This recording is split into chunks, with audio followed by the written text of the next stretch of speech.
This is a message to all my supporters of this podcast.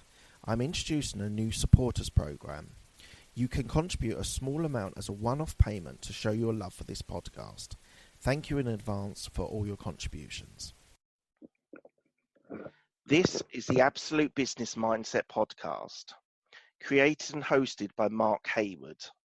I am a corporate employee with an entrepreneurial mindset. This podcast will help and support you with new ideas about business. These are my thoughts, ideas, and comments. Today we're talking to Steven Kuhn, who has had a varied career as a combat veteran, a business consultant, an author, and a presenter of the hit show. So we're going to cover lots of things today, Steven. First question up. So I read that you worked with Mick Jagger as an artist manager. How was that? Yes, well, I worked with Andrea Bocelli as an artist manager, Right. and I worked with Mick Jagger. As his bodyguard. Oh, so right. This was in 1998, back in the old days, and I had let's see, it was back in 1998. I just got out of the military. I was living in Germany, and I heard on the radio that the Stones were coming to Berlin. Yeah. And I heard at the end of the radio announcer said, and his bodyguard staying in London because he hurt his back. Okay. So I was like, there's an opportunity. So, yeah. So I went to his hotel and waited there. And when he came down, I said, hey, Mick Jagger, I'm Steven Kuhn, I'm your new bodyguard. And he was like, well, who sent you? I said, I sent me. He goes, who are you? And I said, well, I'm a Steven Kuhn, I'm a combat veteran, military, I speak German, I know the city. Right. And he said, talk to CJ, who was his assistant or something. And I said, hey, CJ, what do you think? We job house $400 a day. So that was my Mick Jagger adventure. Then I spent 3 weeks with Mick. It was really cool. Got to meet. How was he? Was he quite down to earth? He's very introverted, if I'm honest. Really? Very, very, very introverted.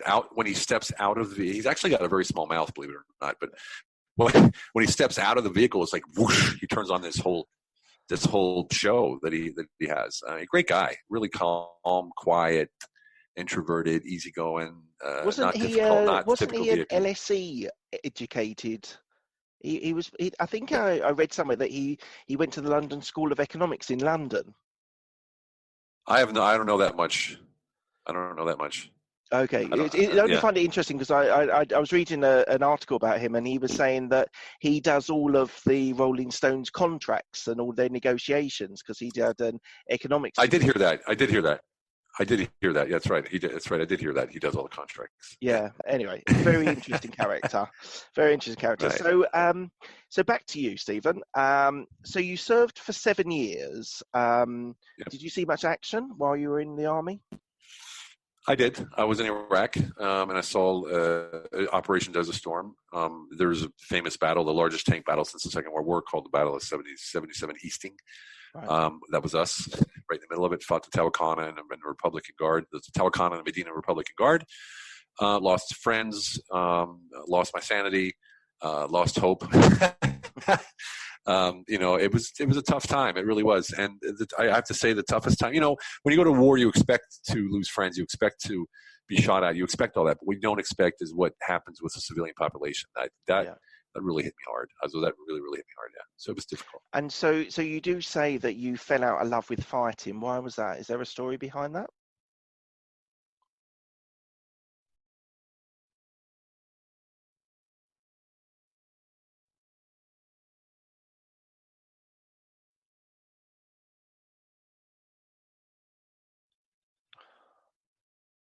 Okay, I missed the question. What was that again?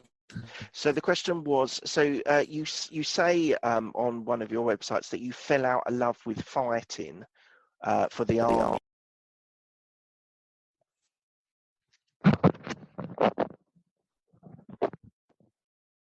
Steven, are you there? Yes. No. Yes. Sorry about that. We're gonna might have a little bit of problems with the. If you don't need the video, maybe we could turn the video off and just use Yeah, maybe audio. that's actually a good idea. That'll probably help a lot. Okay. Bandwidth. Right. So the question was, you said you fell out of fighting. Why was that? Fell out of fighting. What does that mean? That's British slang. So I'm Oh, not sure sorry. So I read somewhere that you that when you were in the army that you basically had enough of Yes. working for the army and being on the front line. I was wondering if there was a story behind why you felt that. Yeah, there was. There was a there was a little girl. There was plenty of a situation, but there was a little girl that I saw in the desert that was burned from head to toe, and we patched her up and bandaged her up.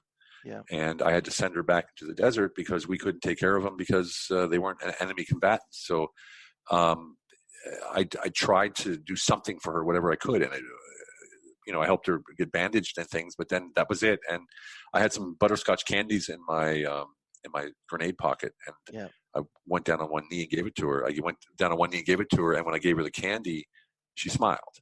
And here's a girl that's kind of in a war-torn zone, burnt from head to toe, and smiles because of a piece of candy. And I thought, what the hell am I doing here? What are we doing? What am I doing here? What are we doing here? Why am I even doing this? I have to do good. I spent months there, and the one thing that stuck out most was a smile of a little girl because of a piece of candy. That gave me perspective, if I can say that in a nice way. Yeah, I understand that. And it just shows you people in, especially kids in incredibly difficult situations, a simple bit of candy or maybe a bit of love and a bit of support can really make a difference, can't it?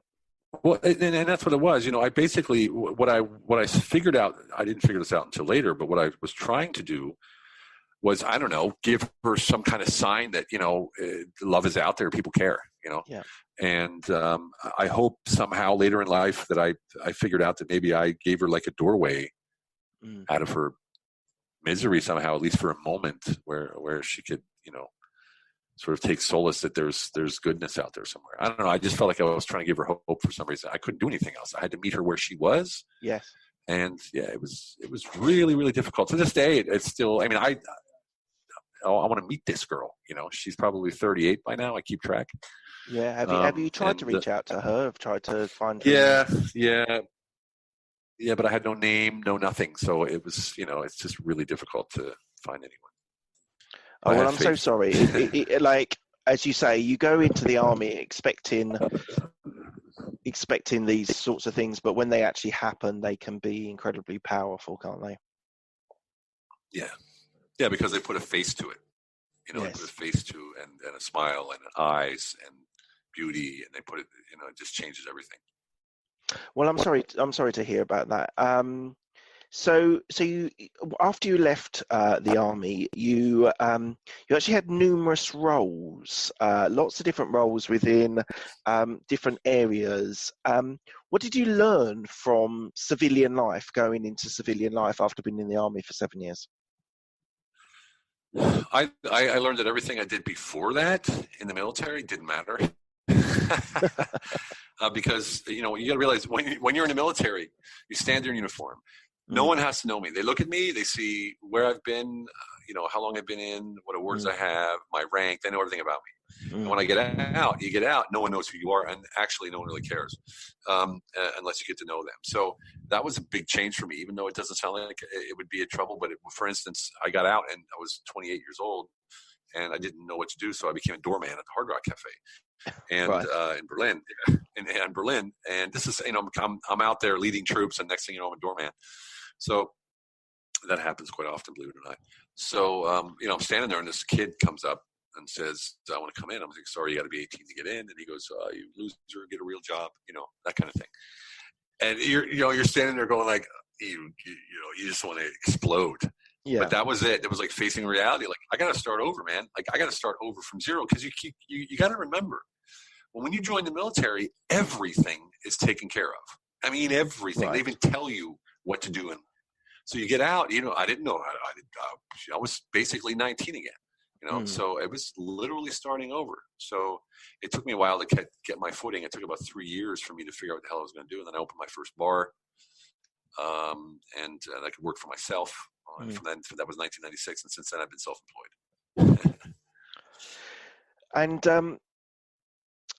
And so you've lived in 9 different locations, 9 different countries, as far as I can see. What's it been Yes. like living in? Did you move consecutively, or did you stay in a certain location? I think you were in Germany for quite some time, weren't you, after the army? Yes.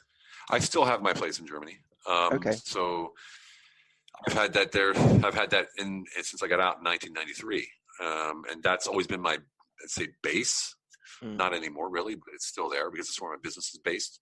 Since I was a consultant, I was self-employed. I would take a gig somewhere, let's say in Spain for 6, 8, 12 months. Right. And I would move there. So I would move there, and then I'd pick up 2 or 3 other, half sort of smaller consulting jobs at the same time and just live there. And then I'd move to the next country and move to the next country, next country. And occasionally, once a month, I'd go back to Berlin, see friends, and check out my bars, and then I'd leave again. So, do you still have the bar? Oh no. We had them. I had them for 3 years, and I brought on some partners, and then we had them for 10 years, and we sold them after 10 years. So 2006, we sold everything. Right, and I'm just going to demonstrate. Bars. I'm just going to demonstrate your absolute variety of living arrangements. So you were actually spent some time with the Benedict monks in Austria. How did that all happen? I did indeed. I did it. Well, that happened because I was in Berlin, and I had. Well, everyone knows the 2007 and 8 crash, right? Well, yes. We had a mortgage business in the States. It was doing really well. We got a little stupid with the money. We started producing films in Hollywood and New York and Berlin, and we were doing co-production and all this kind of stuff. And then, of course, the crash happened. The money went dry within like 3 days, and we lost everything. Yeah. So, yeah, literally, it was like overnight. Like the blind just came down, and so we were out of everything, and I was out of everything as well. And I was in a toxic relationship at the time, and she just treated me really bad. And one day I just said, get out of the car, and I drove off and really fast. And the police stopped me within like 100 feet, 100 meters. Oh, no. Yeah. Because I was speeding, and I got out of the car, and I was, snot running out of my nose, crying. And here's this guy, big, 6'4", 250-pound guy, crying like a baby. And they're, trying to figure out whether to handcuff me for speeding or take care of me because I'm crying. They didn't know what the hell was going on. And there's like 6 cops or 7 cops there, and she comes walking up, my girlfriend at the time, because it was only 100 feet, 100 meters. Yeah. And she's like, "Oh, he's a war criminal. He's a war criminal. He's arrest him. He's a murderer," and just like was really going over the top. So yeah, so I looked down beside me, and there was like a trainee police officer, a little woman, small woman, young girl. I think she was probably 18 or 19.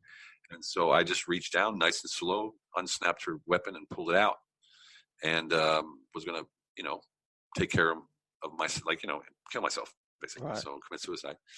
And she really slow and calmly took her hand on top of mine, pushed it back down into the holster, and turned her face to mine and said, "I know you. This isn't you." And I was shocked. Like this little girl just took control of the situation of this big guy. And so that shocked me enough to stop doing what I was doing. Anyway, long story short, they sent me home, kept my car and my license. They tackled her and put her in a paddy wagon because she was trying to make me do it. She was saying, do it, right? Right. And I went to the apartment, which I had already rented out because I couldn't afford it anymore. This was 2008, by the way. And I went in there, pulled out a knife. Like it took like an hour to get home. So I went home, got in the apartment, hung my uniform out, looked at that, hung a picture underneath my uniform, pulled out a big knife from the Marines and stuck it to my neck. And just as I was about to slice it, my neck, a knock at the door. I was like, God, damn, I can't even kill myself. Like I was like just that frustrated. I can laugh now. And I went to the door, and it was that little girl cop. And I was like, what the heck are you doing? And she said, look, can I come in? And I was like, yeah.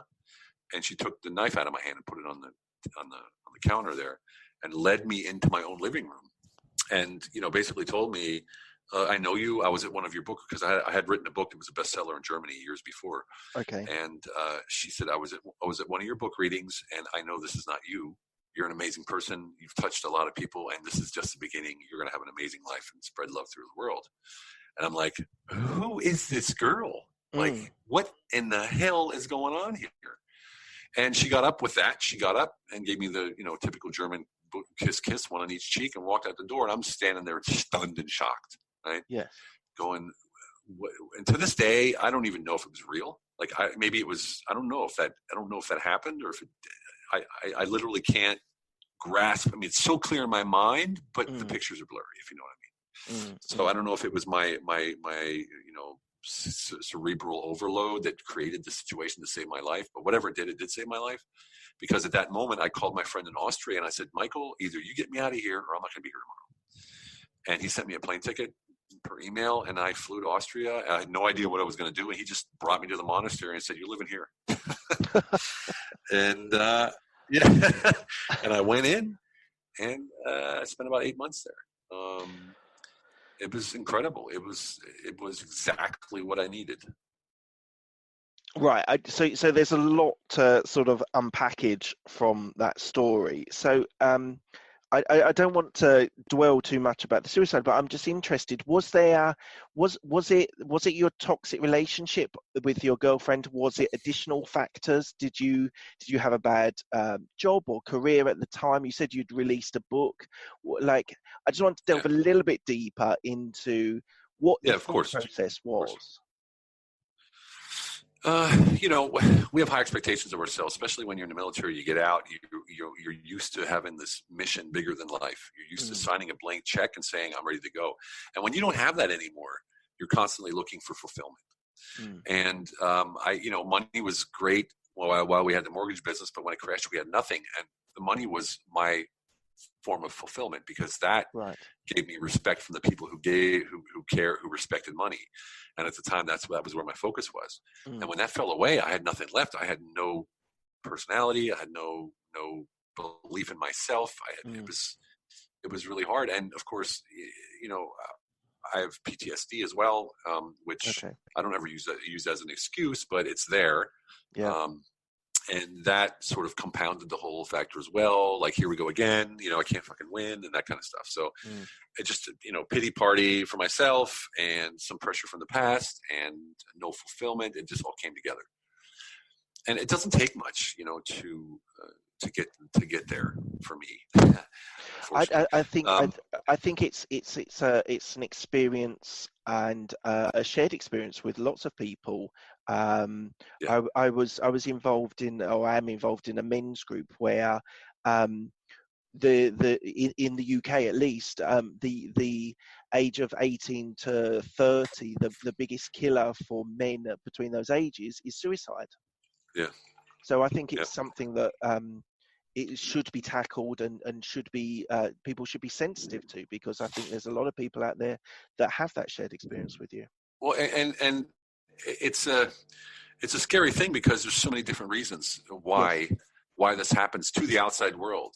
Yeah. And most of the time, no one digs deep because they don't want to touch the areas that triggered it. So they sort of play on the surface. But what I've found out, and this is coming out in our new book coming out as well, we touch on this. It's actually, our whole book is based on this. It's called Unleash Your Humble Alpha. Yes. And what we talk about, and this is what I realized over the years, where the strength comes from. Pure 100% personal strength comes from knowing your identity, your true identity. Yes. Not what you are, not your title, not your position, not where you live, not what you have. Who am I really? Like, who am I? And once you realize that, you gain a purpose that's bigger than you. And that's what I was talking about before. When I was in the military, I had a mission to save the planet from, terror. That was basically what what we believed at the time. I was 19 years old. So that gave you that feeling of contributing to the planet as something bigger than you. And until you find your true purpose through finding your identity, you're going to struggle. And I find that when I work with a lot of veterans, I have the Facebook's largest veteran entrepreneur group, 1,000 veteran entrepreneurs who I speak with regularly about such things. And as soon as we can sort of locate an identity, that these thoughts of who am I, where am I going, why am I here, maybe I might think about suicide, they dissipate quite quickly, because they find energy in finding out, oh my God, this is who I am. Like, this is me. I can do this, that, and that. So we focus on that in our program called the Humble Alpha Leader Program. And it's a year-long program. We take you through identity, your purpose, and then crystallizing that comes to what we call the magic potion, which is certainty. And certainty allows you to let go of the how, detach from the how you're going to get to where you're going. Because when you're certain and you follow the core principles, what we call HIT, honesty, integrity, and transparency, you come out the other side heading toward your goal, heading toward your passion, heading toward your purpose without knowing how. You don't need to know how when you're certain you're going to get there. You just know that following the certainty and living by HIT, step by step, you're heading in that direction anyway. And that really changes people's lives. And that's why we decided to write a book and make program.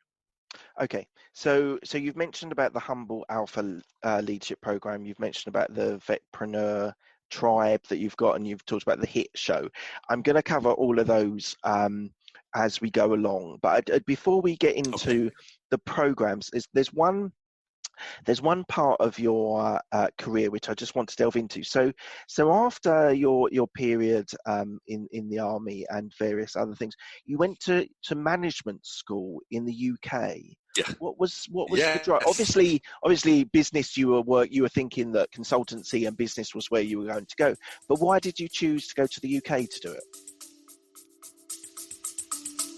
We'll be back after a quick break.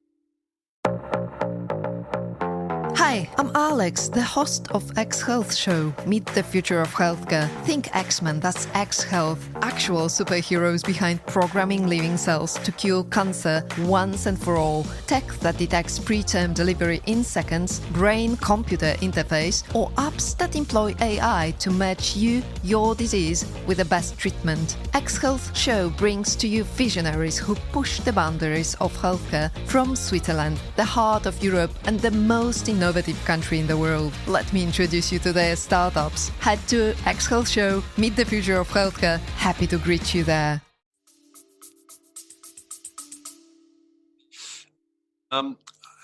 This is going to make you laugh, but typically as a D-type person, a dominant type sort of direct person, I was working as a freelance director for a British company listed on the stock on the London stock market, Right? And with PLC. And I was one of the directors of Europe, and we had a joint venture with an American corporation, and the British company made me the managing director, Right. or wanted to make me the managing director. And the American company said, "This guy doesn't have an MBA; he can't be the managing director." Right. And I was like, "What? Really? Okay, I'm going to prove a point." So I applied to one business school and one business school only, and there's two criteria. The oldest one in the world I wanted to go to. Right. Whatever one that could be, I didn't qualify for the one, so I took this one, which is the second oldest apparently in the UK. Right. Bradford. And the second one was it had to be triple accredited. So it's 3 accreditation associations for MBAs, and there's only 57 schools out of 10,000 in the entire world that are triple accredited. And Bradford University School of Business Management is one of them. Oh, right. Okay. Yeah. So I applied and I was accepted, and I was like, damn. Now Can't believe I got in. Now I have to go do the work. Exactly. And so it was tough. It was really, really tough. But I did it, and I'm glad I did. It was, it didn't help me really later, because by the time I was done, I was already out of that company and went somewhere else. But it was a challenge for me. I'm glad I stepped up to the challenge and made it happen. But it definitely didn't get me a job, and no one's ever asked, "Hey, do you have an MBA?" None of that ever helped me at all. But it was, for me personally, it was a great challenge. So I did not know that Bradford University was one of the oldest MBA courses. I really didn't know that, but I've learned something new with that. So moving on, you've mentioned about your Humble Alpha Leadership Program. So what can people expect if they wanted to join it? What experiences and what are they going to get from joining your program? Well, it's a 5-step program. We start with your identity. Right, it's what we just talked about. So we start with your identity, then through your purpose, and then through the rest of the program, we work on certainty. So, we have the unleash phase, we have the team phase. So you start with yourself, and we end with the 4th stage is 5 steps. The 4th stage is your team, and the 5th step is what we call quality of life. So we teach 5 proprietary models, and they're models that came from our lives. My co-author is Lane Balone. He's a Special Forces veteran, Right. 14 years in the military. Okay. He's 31. I'm 52. We'll be 53 here soon. So it's quite a strange mix of ages, but we gelled really well. And the 5 proprietary aspects of this program are: 1, HIT, honesty, integrity, transparency. That's the basis of which we teach to live by. Honesty with yourself first, why you do what you do, and your identity. And the transparency part is how you take that honesty into the world, right? And the integrity is a byproduct. Then we have what we call life enterprise. And life enterprise is, you are the CEO of your own life enterprise, just like you would be a CEO of a business enterprise. And you answer to one group of people, and that is the stakeholders. So we teach you how to treat people in your life enterprise: good, well, elevate, add value, give, if you will, love, and how that enhances your entire world. People talk about changing the world all the time. They want to do global warming, this, that, and the other, but they're not willing to put in the work to change the world around them where the real impact would be. So we teach that. And then we teach, in order to deepen that relationship with those in your life enterprise, we teach investing in relational capital. And that definitely, that just means deepening the relationships we have. So we have teachers to go through that. And in order to do that, one of the ways we teach, and this is probably the most powerful aspect of the entire book, is called creating space. And that means when I walk up to you, even this podcast, if you're going to speak to anyone, whether it's a person on video, in person, a group of people, you're standing on stage, it doesn't matter, you create space. And that means one thing: you have one intention and one intention only, and that is to add value. You have no expectations, no preconceived notions, no cookie cutter solutions. You're not waiting for the person to ask a question so you could answer a preconceived answer. You literally go up there and say, I'm only here to add value. And what that does is there's no pressure, no energy, no negativity. And you can imagine in a boardroom, when you show up like that, people are like, why is this guy so relaxed? And it just diffuses the whole situation. It's very good in negotiating or mediating. Yeah. And you show up, and what happens is they step into that space, and suddenly you have this mastermind going on, where this third entity sort of appears, and you start having solutions and ideas and thoughts that you wouldn't have on your own otherwise. And then, of course, all of that leads to quality of life. So that's the concept of the book. It's very heavy. We teach you a lot of self-reflection. We work with you through these phases. We have subject matter experts, psychiatrists, psychologists. We have wearables as well. Change your mood at a push of a button. We use the Apollo neuro wearable tool for that. We talk about brain.fm, which is isochronic tones when you need to focus on your work. And what happens is you come out the other side. You're not hiding behind a title. You're not hiding behind your position in life. You've heard people say, well, you know who I am. I'm the CEO of whatever. Yeah. And they're not. That's not who they are. That's what they are. And people confuse what and who all the time. So we teach you, or we help you. We work with you to find out who you really are, and for you to embrace that and find your purpose and live that epic quality of life. And it's very interesting because things I've talked about on the podcast before is understanding your values and understanding yourself. And before you can start serving other people or being helpful in society, whether it's in business or otherwise, you've got to understand what the values that you believe in, which will then be able to drive you to be able to be successful. Exactly, because people want to be led, believe it or not. They want directions, employees especially. And, leading these teams, I've been doing this for 20 years. So I've been teaching HIT for 15 years. I mean, I came up with HIT a long time ago. And HIT came, I didn't just sit there and go, let me do HIT. It came from a certain situation in my life. Now, that was when I was on TV, live TV, 15 million people.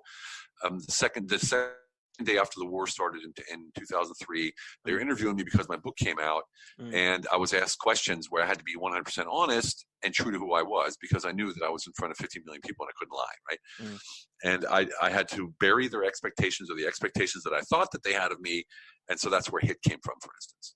And every model that we teach comes from a part in my or Lane's life where we had to deal with the situation head on, and this is how we dealt with it. So we made models out of it. Now we teach them. You're absolutely right.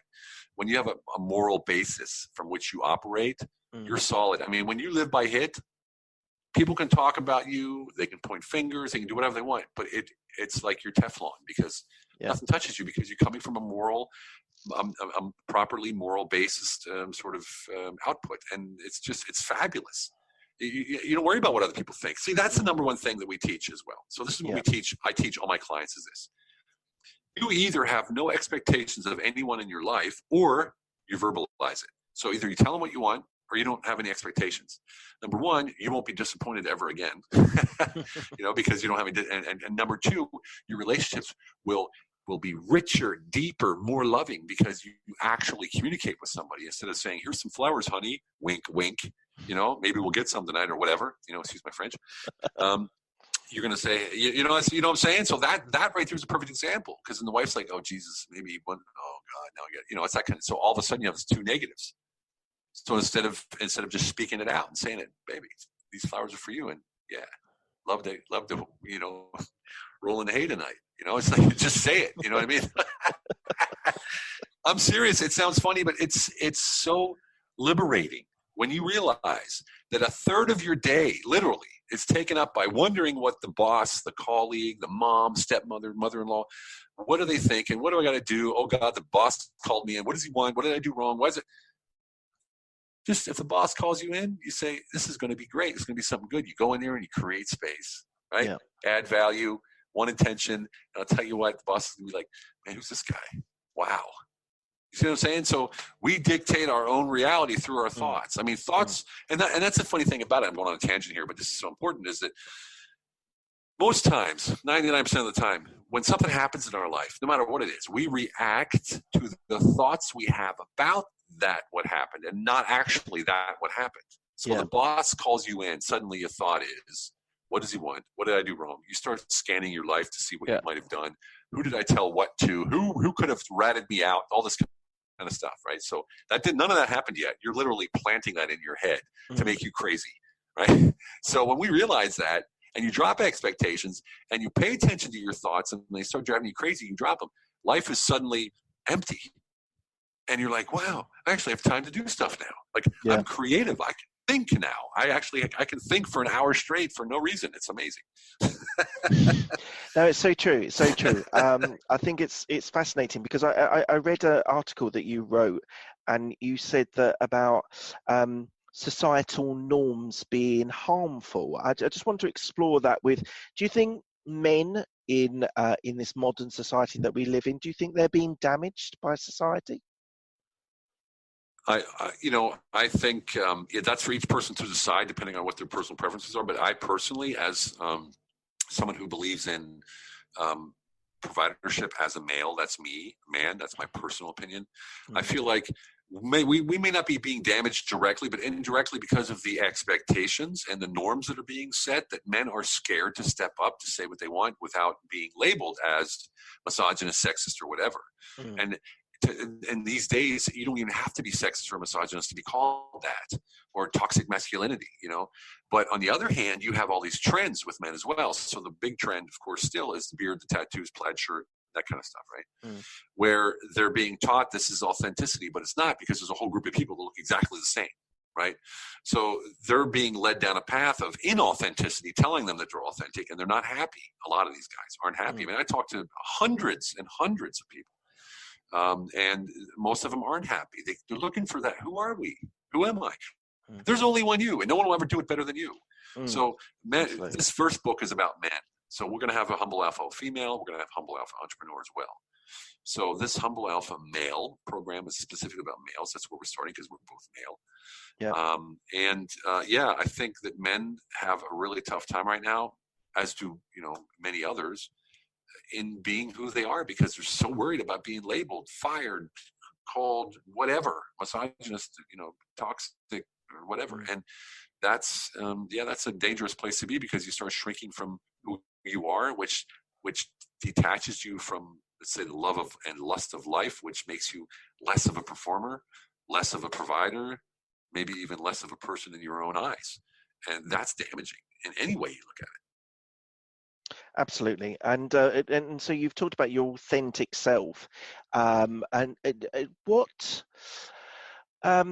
do you think your authentic self is? How would you describe yourself when you're being authentic? Well, it's more of a being. It's a presence. So you can feel when someone's comfortable in their own skin, right? So when you're standing, for instance, if you walk into a room with a humble alpha, they own that room. They don't have to say a word. Why? Because they're comfortable in their own skin. Like you said, they're comfortable with who they are. They accept and fully love who they are. Whether it's good or bad, both indifferent, whatever. But they accept fully who they are. So they can dominate a room without saying a word. They're fully present. They own their presence in life, and they're not loud. They're not boisterous. They have strength and power and lead teams without having to say, "Follow me" or "Do this" or "Do that." Yes. They're just present like that, and it sounds like a dream, but it's not. Over the years, I became this humble alpha, and Lane has become this humble alpha, both on different paths, but ended up in the same place. It's quite fascinating. That's how we came up, with the idea, because I had a group called the Humble Man, and he had a group called the Authentic Alpha. So we were in Peru on So we were on Peru on one of our typical journeys. We work with plant medicine, and we were sitting down there, and we said, "Dude, we got to combine our groups, man." Humble Alpha. Boom. That's how the name was. And it's like fate that we met. And it's fate that we came together, because this program, us two, we work together daily. We talk on the phone and video probably 3 to 4 to 5 hours a day, every day for a year. And it's like a fountain of youth. It's just incredible. That's amazing. That's amazing. So we're going to move on. One of the things that you mentioned earlier on, which I want to come back to, was your vetpreneur tribe that you've got. So tell me about that. So It's 14,000. I think I read somewhere 14,000 vets you've got at the moment. Yes, veteran entrepreneurs. It's funny. I joined the group back in, I think, August or September 2017. There was like 3,000 people in there. It was owned by another veteran. And at the time, I had just dropped my business. I stopped traveling. I stayed home. I said, I'm not going anymore, but I had no idea what I was going to do. So I said, I got time on my hands. Let me go in this group and help the veterans start, run, turn around, fix their businesses. So an hour a day, every day, I went in and did a live video in the tribe. And I just said, hey guys, today we're going to talk about the 10 ways to do this. And then we're going to, this is how you fix a business. This is how you deal with HR. This is what finances look like. This is how you get a loan. This is all these different things on how to run a business. And that made me $100,000 in 3 months, in 6 weeks. So in 3 months, I had $100K revenue from doing free videos, and people would say, hey, can I hire you to help me with my business? And I was like, holy shit, this is a business. This is actually a business, what I'm doing here. My mistake. Yeah. So I went all in, and the tribe started growing. And the owner of the tribe said one day, he said, look, I don't think anybody even knows that I own this group. I think they think you own it. So why don't you just take it? So he gave it to me. And I brought Lane in, my partner, and now we run it. So we've had in-person meetings, business accelerators. We have branding, merchandise. We have sponsors. Big bank, Wells Fargo sponsored our last event. Typically, veteran-owned businesses sponsor our events. We do quite well. It's a professional group. We teach, mentor. We have world-renowned teachers coming in. Grant Cardone was there once and gave some free classes. Yeah, we're pretty well. My agency, I got to say, my marketing agent, or my media agency in America is the same media agency that represents, Ed Milet, Grant Cardone, all these famous, onliners. So that helps with that connections as well. Yeah. So and the tribe it's one of my passions. So for the vetpreneurs, do you think that veterans are actually more predisposed to actually be entrepreneurs, or do you think they can be happy being employees within a corporation? Well, statistics speaking, let me, if I get this right, 1% of all society is a veteran, right? So they say 1% of Americans are veterans, but 14% of that 1% are entrepreneurs, whereas only 3% of society are entrepreneurs. Right. So the statistics say, probably sticking out to be entrepreneurs, but still, it's only 14%. I think unhappiness comes from the lack of stepping out. It's funny because, we say we risked our lives, and, we were all this kind of stuff. And then you get out of the military and you want a job to have that security that you had in the military. You could go out and risk your life because you had security at home or, back at the base. And now suddenly you have to deal with both on your own. And a lot of people just don't want that lack of security, with that standard paycheck and the benefits and whatever it is, So I get it. I think everyone wants to be an entrepreneur at one time in their lives, but actually taking that step is pretty scary sometimes. I mean, come on. Yeah. I mean, it's not easy. One month I'll make, 100K in a month and I won't make any money for the next 5 months. It's like, it's the way it was. Yeah. And until you get a method in place, and I don't mean funnels and all that kind of stuff, because honestly, every funnel I've ever tried with professionals that spent a lot of money, they never worked. What works for me is personal connections, LinkedIn. Personal connections, LinkedIn, and these live videos that I do in these various groups to help veterans actually succeed for free. And they see the value and they say, hey, let's do it. Plus I got, I buy and sell SMEs, also small, medium businesses. I'm in a private equity company in Orlando, Florida, partner. And we find companies in the UK as well. Actually a lot in the UK and in America and sometimes in Central Europe. We'll take these companies and buy interest in it and prepare them for an exit or for a listing on the stock market. Right. So these are all, these are all relationship-based businesses that I'm in. Absolutely, and I totally agree, because I think there's a lot of value in social media and promoting your business, and there is definitely a place in business for things like social media and everything. But I think you're absolutely right. You get greater, deeper relationships with people that you actually pick the phone up to, or you go and visit them and go and speak to them and develop a relationship, and about their kids, or about their pastimes, and that's actually what builds stronger. It's not just business relationships, it's relationships as a whole. So I totally get that, and I totally get the idea of actually picking up the phone. Why do you think, I don't want to sort of pigeonhole any group, but why do you think the younger generation have more of a fear on being able to pick up the phone and actually strike up a relationship with people, where they're a lot happier on social media, by email, etc., WhatsApp? That because they grew up that way. They were raised online, raised on video, and it's a place of security. Once again, there was a poll done in Germany, and they said, "What's more important to you? Is it freedom or security?" And like 80% said security. So, this is something that we got to get used to as an older generation.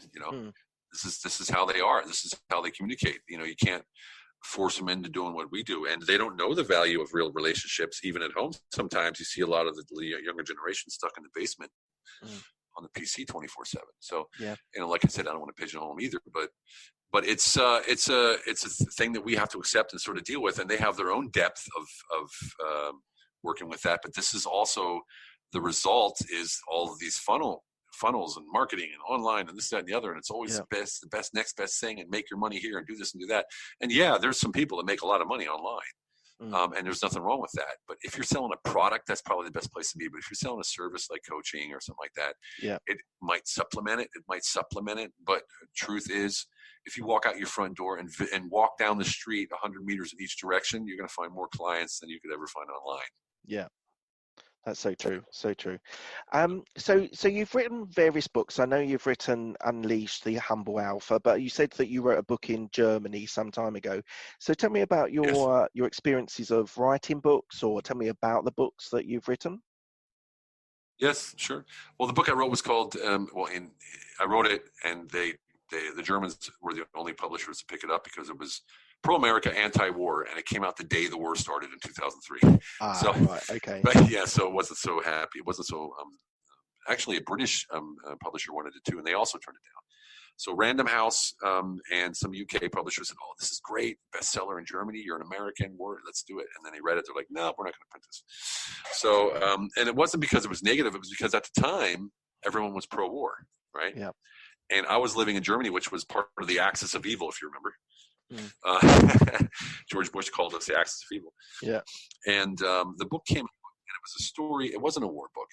It was a story about a guy, me, who was gung-ho, the perfect soldier, pressed uniforms, polished boots, just the whole works, loved it, who went to war gung-ho and found out, holy cow, this is not at all what we're told it is, and was confronted with his own fear, his own lack of belief in himself, the not jumping up as quick as the other guys were when they asked for volunteers, and the shame that I felt in that, the fear that I had that I wouldn't face, losing a friend, dealing with that. All of these things that was an internal conflict, internal mission, or like I say, journey within, I put that on paper. And that's where the truth came out. And it shocked a lot of people, because at the time when I wrote it, I was that director of Europe. And they're like, this isn't real, is it? Like, this is not you, is it? You made this story up. I'm like, no, this is me. And they're like, they sort of like, well, some people literally lost respect for me, which I found out later was exactly what I needed, because they weren't real friends anyway. So they wanted that powerful, stand-up, loud, boisterous, superhero-looking guy that I tried to be, that I was desperately holding on to and trying to keep that facade, the 7 Series BMW and the slick back hair and all that BS. So it literally split my friends, I guess they weren't friends, but the people that hung around me and stuff. And my friends, the circle of friends, got very small, and it stayed that way since then, because I have those core values that I operate from. Yep. And I'm very, very, very stringent that when we are friends and we talk, we're open, honest, we're transparent. Yep. And our core values are all based on integrity. Every relationship in the world, on the planet, be it business or personal, that's healthy, is based on integrity. Yeah. If you don't have integrity, you don't have a relationship. You can literally call a relationship without integrity leverage points. That's all they are. Yeah. That's very interesting. Very interesting. So, so you talked about your is it a private equity? So you do acquisitions for businesses, and you've been a consultant for. So I've got this stat. So you've had 20 years worth of business experience. You've been involved in multi-million-dollar businesses. You've launched 30 companies in 9 countries. Yep. So what's the key to a successful business? Well, if I had to open up 30 businesses, you can probably figure out not all of them are successful. So there's a few factors that play a role. For me now, it's all about the basics. But back in the day, I was looking for trends. One of the companies that I led into a super success was a company called Laybag, and they sold online, just one product online. And I turned the company in with the help of their social media team into a $30 million company within 6 months. Then went under 2 months after that, because they started selling other products. And that's the life cycle of basically online sales for one product. Because once you have a product that works, it gets copied and moves out. Otherwise, the successful company depends on the person. If it's their, like if you're a corporate head and you're running a division and you have to open up new locations and stuff, it's all about the people.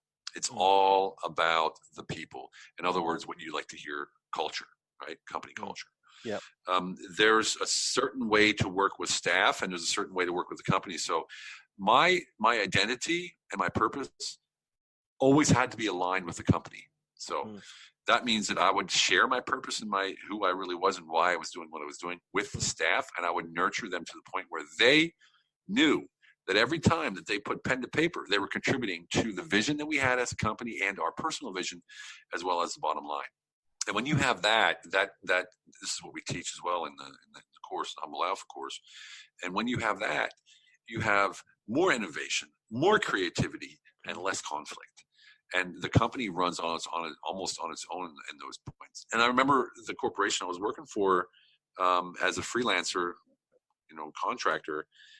They would say, how can you go into a location that hasn't been running for 10 years and turn it around in like a month? How can you do that?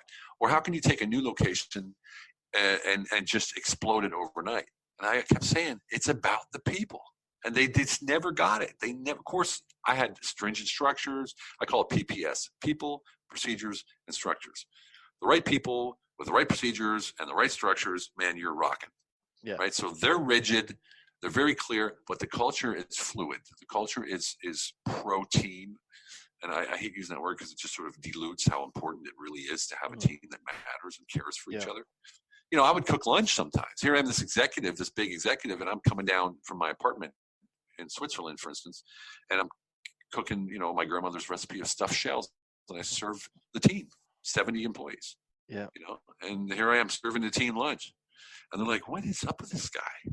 But it was what I like to do. It was me. It was just what I love to do. I love cooking my grandmother's stuffed shells, and I love making people feel good, important, and showing that I even had the cleaning crew who came in who was a subcontractor.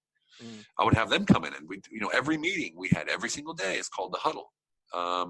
You know, I had everybody there, whether you were an employee, a part-timer, if you were a freelancer, and if you were the cleaning crew, you were in the meeting because I valued your input and ensured that, you know, there's 6 essential human needs. I think probably most people know that. Tony Robbins teaches that it was actually designed by Chloe Madanes, and Tony picked it up. And one of those is significance, right? So one of those human needs is significance, and that's an emotional need. There's 2 ways to gain significance. One is to put others down to make yourself look better, which we don't advise. No, and the other one, you know, the other one is doing something amazing. And amazing doesn't mean go to the moon. It means you're just an amazing person, and you care, and you give a damn, and you try, and you do your best, and you help others. You elevate them. You add value. That's what it's about. So if I'm a leader and I see my staff, someone is being boisterous and loud, that person is obviously seeking what? Significance. So I will take this guy and I will praise him in public for something that he's done. Boom. He feels significant. He calms down. He's more into the team. Same thing goes for someone who's withdrawn. Okay, they obviously need love and connection. So what do? I give them love and connection. And when you know these 6 essential human needs, it makes your job so simple, because when you see something's lacking in someone, you just give it to them, and suddenly they're back online. And you're deepening that relationship with them. That's very, very interesting. Now, so one of the things that I've taken from your sort of description of the humble alpha is that you want to add value, and if you're a leader, the worst thing you can do is tell everyone that you are the leader. Do you know what I mean? It sort of dilutes your authority if you then have to tell every one of your employees that you're a leader. Completely. Yep, exactly right. You know, that's.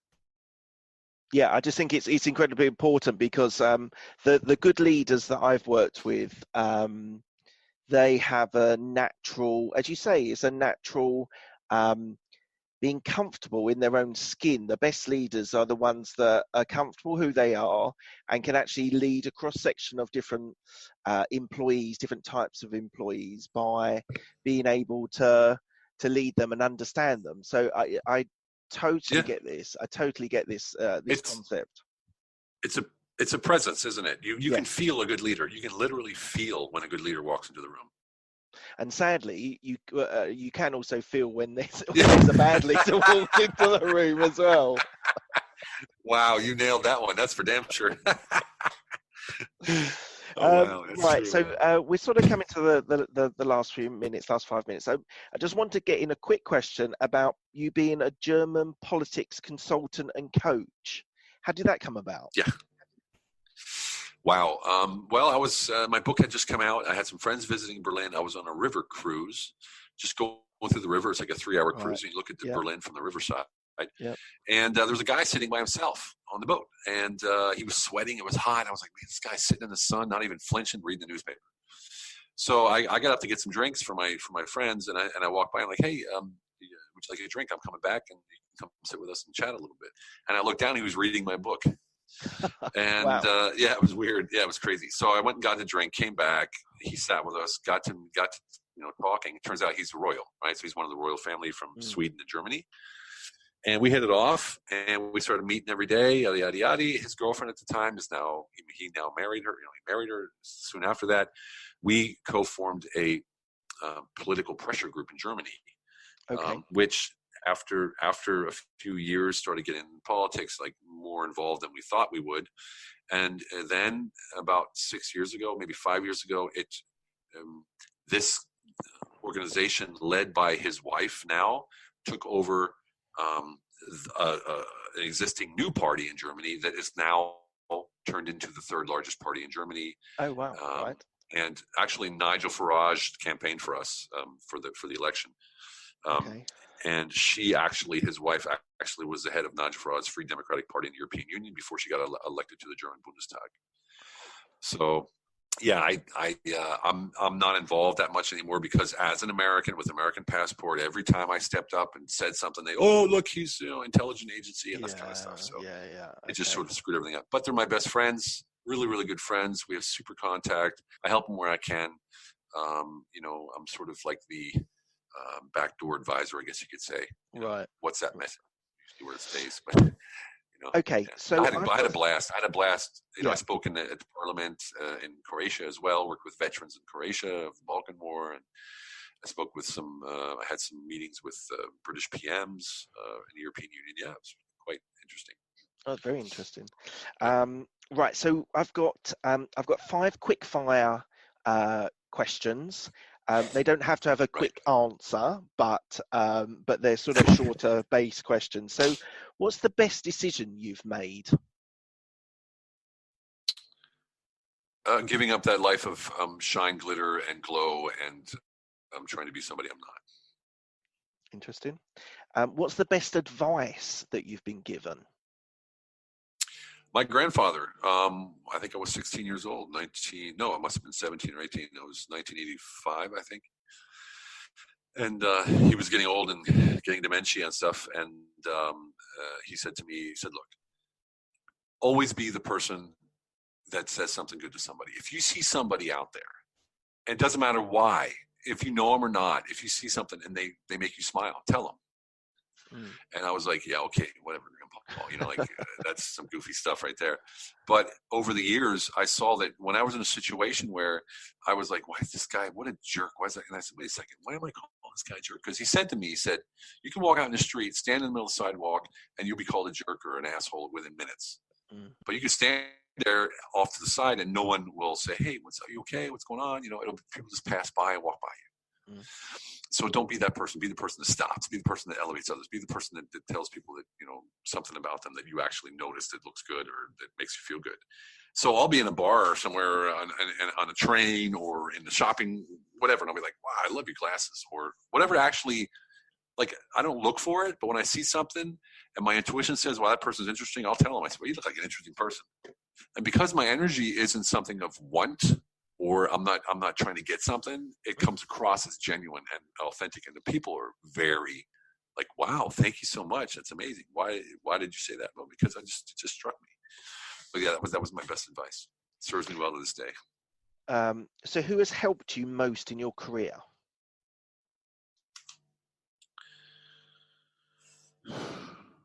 Probably my twin brother, Scott. He's a corporate, I always call him a corporate hack. He's a director of wealth management for Northeast USA for Wells Fargo, which is the largest, the oldest bank in America or something like that. And I just bounce everything off of him and he off of me. We're just like, we're twin brothers. I guess it's hard to get closer than that. That's true. That's absolutely true.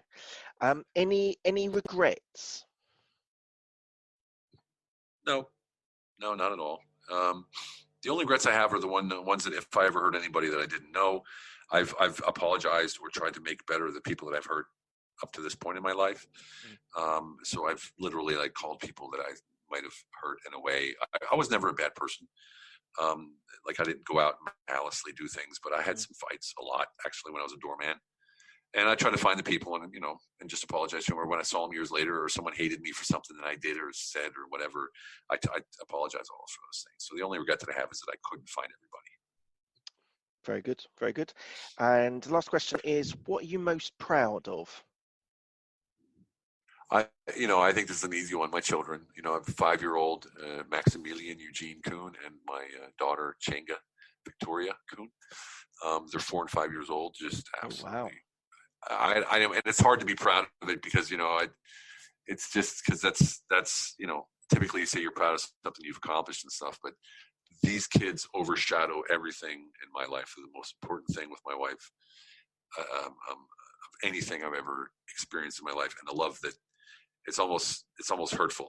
The love it hurts because I love them so much. Yeah. So I've got a 4 and 6 year old Oh girls, wow! and so Yeah, I'm right in the same period. Wow! Yeah, amazing. Awesome, man. Good. Yeah, totally. Right. Thank you, Stephen. We'll call it a close there. Thank you very much for your interview. It's incredibly fascinating hearing your story, and I've taken so many notes. I think I'm gonna definitely send you some further questions, and sort of, because just like just to show the audience the things that I've taken. So like coaching is all about the people. It's not about social media. It's not about. It's about actually going out and finding people and making relationships with them. I think HIT is so integral. I read a book, Ray Dalio's Principles, and that had a profound effect on how I sort of wanted to conduct business and wanted to work with people. But actually, the HIT, honest integrity and transparency, I think is so powerful, and I think it's incredibly important that people use that as a basis for doing business. Because I just to give you a bit of an insight, I always work with people, or want to work with people that are reasonable and make reasonable decisions. I don't like people who sort of make extreme decisions or are unduly influenced by extreme emotions. And I always, if someone treats me well, then I'll treat them well as well. And I think it's so important. Like, there's so much cutthroat business in this world. If we could try and convert the business into something that's honest, has integrity, and is transparent, I think would make a huge difference.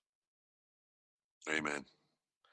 Thank you very much, Stephen. I really appreciate your time. It's been really, really interesting hearing your story. Thank you very much. Thank you so much for having me. I really enjoyed it. Pleasure. Thanks.